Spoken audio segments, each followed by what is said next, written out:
our allies in the Middle East, Israel, Saudi Arabia, Qatar, the UAE, Kuwait, and Bahrain. They've been great, and we will not let them get hurt or fail in any way, shape, or form.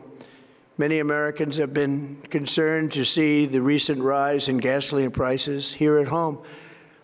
This short-term increase has been entirely the result of the Iranian regime launching deranged terror attacks against commercial oil tankers in neighboring countries that have nothing to do with the conflict. This is yet more proof that Iran can never be trusted with nuclear weapons. They will use them, and they will use them quickly. It would lead to decades of extortion, economic pain, and instability worse than we can ever imagine. The United States has never been better prepared economically to confront this threat. You all know that.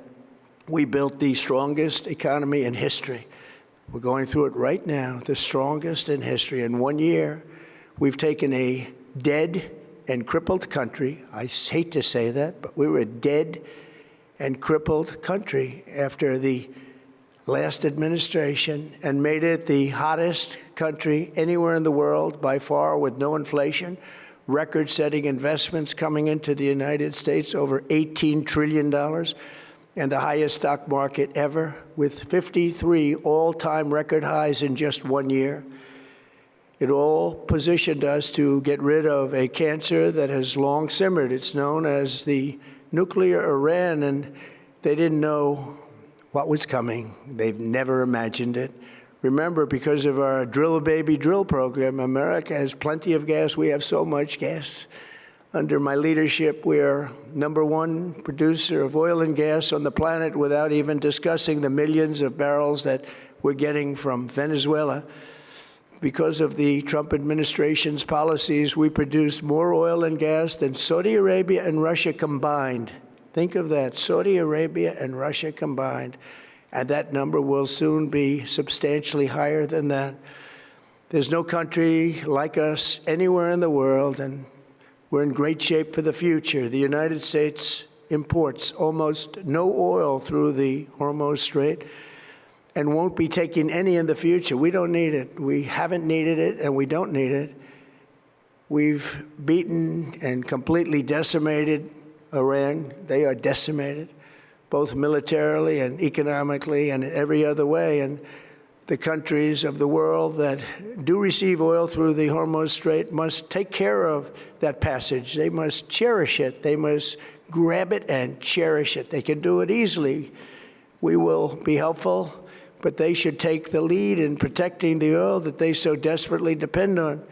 So to those countries that can't get fuel, many of which refuse to get involved in the decapitation of Iran, we had to do it ourselves. I have a suggestion. #1, buy oil from the United States of America. We have plenty. We have so much. And #2, build up some delayed courage. Should have done it before. Should have done it with us, as we asked. Go to the Strait and just take it, protect it, use it for yourselves. Iran has been essentially decimated. The hard part is done, so it should be easy. And in any event, when this conflict is over, the Strait will open up naturally. It'll just open up naturally. They're going to want to be able to sell oil because that's all they have to try and rebuild. It will resume the flowing, and the gas prices will rapidly come back down. Stock prices will rapidly go back up. They haven't come down very much, frankly. They came down a little bit, but they've had some very good days over the last couple of days. We've done actually much better than I thought, but we had to take that little journey to Iran to get rid of this horrible threat. With our historic tax cuts, where people are just now talking about receiving larger refunds than they ever thought possible, they are getting so much more money than they thought. That's from the great, big, beautiful bill. Our economy is strong and improving by the day, and it will soon be roaring back like never before. It will top the levels that it was a month ago. I've made clear from the beginning of Operation Epic Fury that we will continue until our objectives are fully achieved. Thanks to the progress we've made, I can say tonight that we are on track to complete all of America's military objectives shortly, very shortly. We are going to hit them extremely hard over the next 2 to 3 weeks. We're going to bring them back to the Stone Ages where they belong. In the meantime, discussions are ongoing. Regime change was not our goal. We never said regime change, but regime change has occurred because of all of their original leaders' death. They're all dead. The new group is less radical and much more reasonable. Yet if during this period of time no deal is made, we have our eyes on key targets. If there is no deal, we are going to hit each and every one of their electric generating plants very hard and probably simultaneously. We have not hit their oil, even though that's the easiest target of all, because it would not give them even a small chance of survival or rebuilding. But we could hit it, and it would be gone, and there's not a thing they could do about it. They have no anti-aircraft equipment. Their radar is 100% annihilated. We are unstoppable as a military force. The nuclear sites that we obliterated with the B-2 bombers have been hit so hard that it would take months to get near the nuclear dust, and we have it under intense satellite surveillance and control. If we see them make a move, even a move for it, we'll hit them with missiles very hard again. We have all the cards, they have none. It's very important that we keep this conflict in perspective.